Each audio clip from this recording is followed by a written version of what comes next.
यत्रो वर्ष हुँदा पनि अहिलेसम्म पनि एउटा पिच बाटो पुग्न सकेन।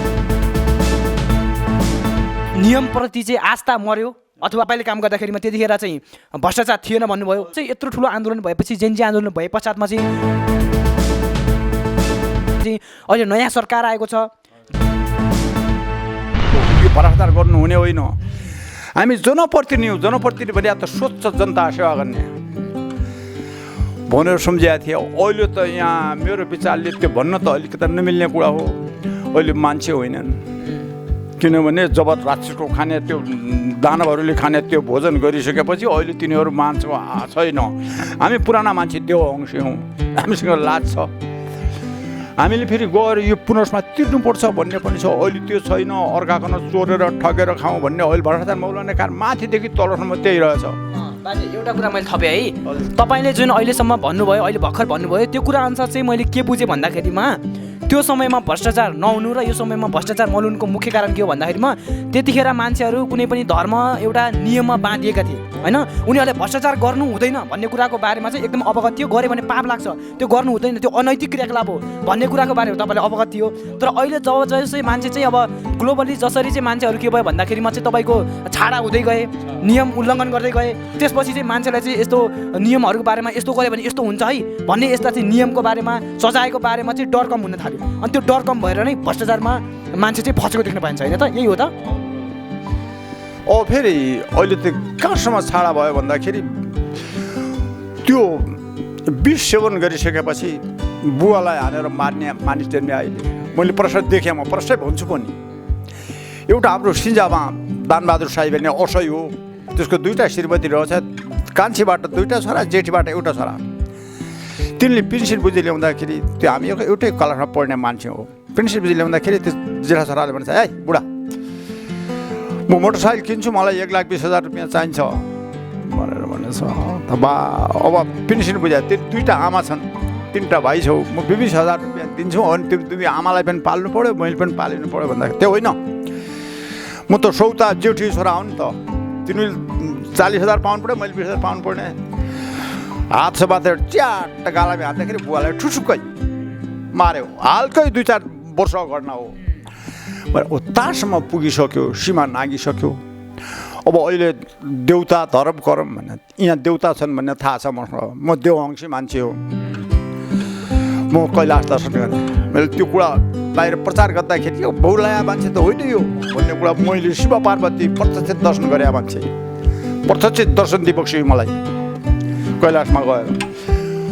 देववंशी त्यो घुस खाएर पैसा खाएर भन्ने त्यो थाहा भएन कि दानव व्यवहारले गर्दाखेरि अहिले त्यो रक्सी सेवन गर्ने। र अहिले आफ्नो नातागोता बुवा आमा भने बुवा आमा तीर्थ उनले जन्माया बोक्या यताउति उनको मान्नेसम्म पुगिसकेपछि देशको शान्ति कहाँ? एउटा कुरा है बाजे, मलाई एउटा कुरा अर्को के गर्न मन लाग्यो भन्दाखेरिमा चाहिँ यही नियम उल्लङ्घनकै कार्य यस्तै यस्तै कुरामा जब मान्छेको धर्मप्रति अथवा कुनै नियमप्रति चाहिँ आस्था मर्यो अथवा होइन आस्था उल्लङ्घन गर्यो, त्यसपछि चाहिँ यस्ता यस्ता विध्वंस होइन विनाशहरू सुरु भएको पाइन्छ होइन त। अनि तपाईँको अर्को एउटा प्रश्न मेरो के रह्यो भन्दाखेरिमा चाहिँ यो सहरी भेगमा चाहिँ कतिपय मान्छेहरू के छ, हाम्रोमा चाहिँ मलाई थाहा छ हाम्रो कर्णालीतिर चाहिँ देउता मान्ने देउता मान्ने त्यही अनुसार चल्ने त्यो नियम छ होइन। तर यहाँ सहरी भेगमा चाहिँ के भन्छन्, ए त्यो भनेको रूढिवादी परम्परा हो होइन, त्यो भनेको रूढिवादी हो, त्यसमा विश्वास गर्नु हुँदैन भन्नुहुन्छ मान्छेहरूले होइन, त्यो कुरा सत्य होइन होइन त्यो भन्छन्। हो त्यस्ता मान्छेले चाहिँ तपाईँ के भन्न चाहनुहुन्छ त? अब त्यो म मेरो कलिलो उमेरमा म 20 सालमा यो काठमाडौँ आउँदाखेरि मैले काठमाडौँ के देखेँ, त्यो बेला त्यस्तो छाडा प्रवृत्ति थिएन। अहिले मैले अन्याय के देखेको छु, महिलाहरू सम्बन्धित र पुरुषहरू सम्बन्धमा त्यस्तो छाडा महिलाहरू थिएनन्। अर्का मुखमा नहेर्ने महिला थिइन्, नेवानीहरू त्यस्तोहरू पनि नहेर्ने। अहिले त के अब एउटा कानुन बनायो, त्यसको कानुन यो मैले चित्त बुझेन। कस्तो कानुन? महिलाले मलाई छोयो रे भनेपछि त्यसको पुरुषलाई जरिवाना हुने। पुरुष प्रधान भन्दा पनि महिला प्रधान अहिले बढी भयो। अहिले फेरि त्यो रन्न पार्कको अन्यत्र नजाउँ, रन्न पार्कको वरिपरि के ताँदेखि अहिलेसम्म हुन गर्दाखेरि त्यो महिलाको सजाय किन भयो भने त्यसले पनि कलिलाई केटाको समातेर लिएर त्यो जबरजस्ती होइन र। एकछिन दर्शकबिन, म यो कुरा चाहिँ उहाँले भन्नुभएको एकदम 100% त्यो सही छ यो कुरा चाहिँ होइन।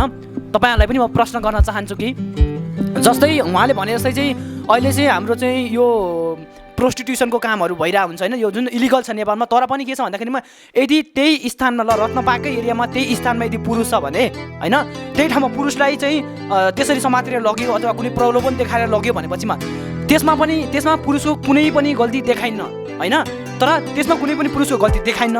तर त्यही केसमा यदि कोही महिला छ भनेपछिमा हामीले चाहिँ त्यो महिलालाई केही पनि गर्नु पर्दैन, हामीले जस्ट अलिकति छुनु मात्र पऱ्यो भने पनि त्यसलाई दुर्व्यवहार भनेर चाहिँ हामीलाई चाहिँ पुरुष विरुद्ध चाहिँ त्यस्तो विभिन्न खालका अनेक थरी मनगणन्ती त्यस्तो केसहरू लगाउने जुन चाहिँ प्रचलित रूपमा प्रश्न देख्न सकिन्छ। भर्खर पनि हाम्रो सागर लम्साल बले हुनुहुन्छ, जब एउटा फेसबुक पोस्टको नाममा चाहिँ उहाँलाई चाहिँ त्यत्रो सजाय दिँदैछ होला। त्यो कुरा चाहिँ भित्री रूपमा सही होला गलत होला त्यो बेग्लै कुरा हो, तर त्यो कानुनी उपचारमा गएर गर्नुपर्ने कुरा हो नि त। कसैको फेसबुक स्ट्याटसलाई हेरेर त्यसलाई जज गरेर त्यसरी व्यक्तिलाई त्यसरी गर्न मिल्छ त? त्यस्ता केसमा धेरै व्यक्तिहरू फँसेका छन् होइन। अब उहाँको अनुसार ल उहाँले चाहिँ हाम्रो कतिपयको मानसिकता के छ भन्दाखेरिमा हामीले चाहिँ हाम्रो मुख्य गरी यो सुदूरपश्चिम र कर्णालीमा छ धामी जातिहरू मान्ने, त्यहाँप्रति आस्था राख्ने त्यो कुरा एउटा रहेको छ होइन। हुनसक्छ ल त्यो ट्रेडिसनल हो, त्यो चाहिँ अब हुन्छ नि त्यो रूढिवादी हो भनेर कतिपय मान्छेले सहरी भेगमा भन्छन् होइन। ल मानौँ त्यो कुरा केही हदमा रूढिवादी भए तापनि त्यसले चाहिँ मान्छेलाई चाहिँ एउटा नियममा एउटा चाहिँ सीमामा रहेर चाहिँ त्यसरी चाहिँ बाँच्न सिकाउँछ के होइन। उहाँले भने जस्तै त्यतिखेर चाहिँ पञ्चायत कालमा चाहिँ किन थिएन, भ्रष्टाचार थिएन, अहिले किन आएर यो बहुदल आएपछि यो भएपछि अहिले चाहिँ यो पुस्ता यहाँसम्म पुगेपछि किन बढी भ्रष्टाचार मौलायो भन्नेको कारण पछि चाहिँ त्यतिखेर चाहिँ त्यसरी भगवान्प्रति भनौँ होइन एउटा आस्था त भगवान् त कसले देखाएको छ र आस्था हो नि त त्यो भनेको होइन हो। त्यो आस्था मजाले थियो, मान्छेले चाहिँ यो गर्नुहुन्न है, यो गलत कार्य हो, यो कार्य गऱ्यो भने यस्तो खालको सजाय हुन्छ भन्ने खालको एउटा त्यो खालको कुरा थियो। त्यसले गर्दाखेरिमा चाहिँ मान्छेहरू चाहिँ भ्रष्टाचार गर्न पनि तर्सिन्थे। तर अहिलेको केसमा के छ भन्दाखेरिमा चाहिँ नास्तिकहरू बढी भए, यसरी नियम उल्लङ्घन गर्नेहरू धेरै भए। अनि त्यसपछि गएर अहिले चाहिँ तपाईँको उहाँले भनिसक्नुभयो अघि छोराले बाउ मार्यो होइन, यो कस्तोसम्म पुग्यो। मान्छेलाई पिट्न पनि पाप हुन्छ भने त्यो बेला त्यस्तो जमाना थियो। अहिले वर्तमान समयमा मान्छेलाई मुला काटे यसरी काटिन्छ होइन, केही भ्यालु नै छैन। सो यो विविध कुराहरू पछाडि चाहिँ अहिले चाहिँ यो छाडातन्त्र हुँदै गएको होइन, नियम उल्लङ्घन हुँदै गएको, मान्छेहरू चाहिँ आफ्नो सीमाभन्दा बाहिर हिँडेको। सो यस्तो कुराहरू रहेको पाइन्छ। र अर्को कुरा चाहिँ अर्को तपाईँले म चाहिँ एउटा अर्को प्रश्न सोध्छु। अब अर्को प्रश्न मेरो के रहेको छ भन्दाखेरिमा चाहिँ तपाईँ त्यो पञ्चायत कालमा अघि तपाईँले भन्नुभयो तपाईँकै सहयोगमा चाहिँ तपाईँले चाहिँ सरकारलाई चाहिँ तपाईँले चाहिँ बिन्ती गरेपछिमा चाहिँ त्यहाँ स्कुल खोलियो होइन। हो त्यो केसमा चाहिँ तपाईँले स्कुल खोल्दै गर्दाखेरिमा अथवा त्यो समयमा चाहिँ तपाईँलाई चाहिँ के कस्ता खालका चुनौती आएका थिए त तपाईँले त्यो सुरु गर्दाखेरिमा? कोही व्यक्तिले अथवा घोषपेच गर्यो होला होइन, यस्तो नगर भने त्यस्तो हुनसक्छ, अथवा तपाईँले चाहिँ व्यक्तिगत रूपमा चाहिँ त्यो सुरु गर्दाखेरिमा चाहिँ कहाँ के गर्नु पऱ्यो होइन, आफ्नो सङ्घर्ष गर्नु पऱ्यो होला हो, त्यस्ता के कस्ता चुनौती भोग्नुभयो त्यो चाहिँ सर्टकट 2-3वटा भनिदिनु पऱ्यो है त। हजुर कस्तो अलिअलि प्रश्न तपाईँले चाहिँ त्यो हाम्रो सरकारलाई बिन्ती गर्ने बेलामा त्यतिखेर चाहिँ स्कुल खोल्ने बेलामा चाहिँ कस्ता खालका बाधा भेट्नुभयो त, कस्ता खालका अप्ठ्यारा चुनौती भेट्नुभयो त? हजुर अनि त्यस बेला अहिले र त्यस बेला तुलना आकाश पाताल फरक। अनि यो अहिले मैले सानो महिला हिंसा सम्बन्धी कुरा उठाएँ। अहिले यी दानव हुन्, किन मैले दानव भन्ने कुरा गरेँ, दानवको व्यवहार प्रष्ट देखियो। म उदाहरण रूपमा भन्छु, अस्ति सुर्खेतको कुरा, एउटा केटीलाई 4जनाले लिएर बलात्कार गरेर मारे। ती घटना खुद दानव हुन् कि मानव हुन्? दानव छन्, मानव छैनन्। अहिले मानव छैनन्, मानिसले छैन। अहिले अब के आवश्यक छ? देश नै धर्मनिरपेक्ष भयो, धर्म छैन। आजको हाम्रो यस छलफलबाट चाहिँ निष्कर्ष निस्किन्छ। सो अब म चाहिँ तपाईँलाई अन्तिम एउटा प्रश्न गर्छु, अन्तिम प्रश्न तपाईँलाई राख्छु। सो यसको बारेमा छोटकरीमा भनिदिनु होला है त। अहिले चाहिँ तपाईँको चाहिँ हामीले अहिलेसम्म जे जति डिस्कस गऱ्यौँ, जे जति हामीले चाहिँ छलफल गऱ्यौँ, यो चाहिँ सम्पूर्ण चाहिँ यो सरकारभन्दा अगाडिको कुरा गऱ्यौँ। जस्तै हाम्रो केपी शर्मा ओली, आदरणीय केपी शर्मा ओली चाहिँ प्रधानमन्त्री हुँदाको, हाम्रो पूर्व प्रधानमन्त्री शेरबहादुर देउवा हुँदाको, त्यो प्रचण्ड हुँदाको त्यो कार्यकाललाई चाहिँ हामीले चाहिँ व्याख्या गऱ्यौँ होइन, त्यो दृष्टिकोणबाट। अनि अहिले चाहिँ भर्खर चाहिँ यत्रो ठुलो आन्दोलन भएपछि, जेनजी आन्दोलन भए पश्चातमा चाहिँ अहिले नयाँ सरकार आएको छ। धेरै जस्तो जनताहरूलाई के छ भन्दा नयाँ सरकारले चाहिँ एकदम फेरबदल ल्याउँछ, अब चाहिँ परिवर्तन गर्छ भन्ने खालको एक खालको नयाँ आश्वासन पलाएको छ होइन। सो त्यो सरकारपट्टि तपाईँको के कस्ता चाहिँ विचार रहेका छैन? के साँच्चै यो सरकारले गर्छ त होइन कि गर्दैन? पहिलाको जस्तो लाग्छ त्यो भन्नु पऱ्यो। अर्को भनेको चाहिँ अब यत्रो धेरै सरकार आए, सबै चाहिँ कहाँ हुन्छन् भन्दाखेरि सहरी भेगमा सबै चाहिँ सुगम ठाउँतिरै केन्द्रित हुन्छ। उनीहरूले जानेर चाहिँ के हुन्छ भन्दाखेरिमा विकास अलरेडी छ, जहाँका जनता सेवा सुविधा पाएका छन्, उनीहरूले विकास फेरि त्यहीँ थुप्र्याउँछन्। त्यसो कारणले गर्दाखेरिमा कर्णाली चाहिँ अहिले एकदमै पिछडिएको छ होइन।